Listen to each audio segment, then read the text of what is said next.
Felajánlom és átadom Uram Jézus Krisztus szentséges szívének önmagamat és életemet, minden tettemet, nehézségemet és szenvedésemet, minden szeretetemet és munkámat, hogy egész valóm és mindenem csak arra szolgáljon, hogy az ő szentséges szívét dicsőítse és szeresse.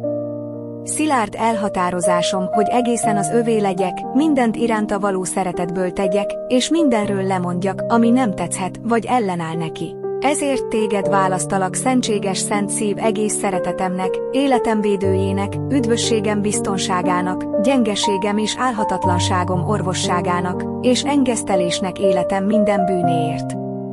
Ó szelíd és jóságos szív! Légy menedékem halálom óráján!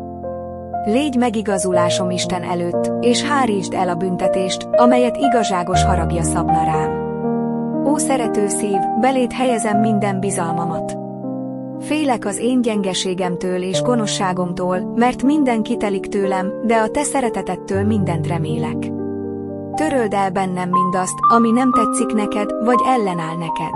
Hassa át a te tiszta szereteted olyan mélyen a szívemet, hogy soha el ne tudjalak felejteni, és soha ne legyek képes tőled elválni.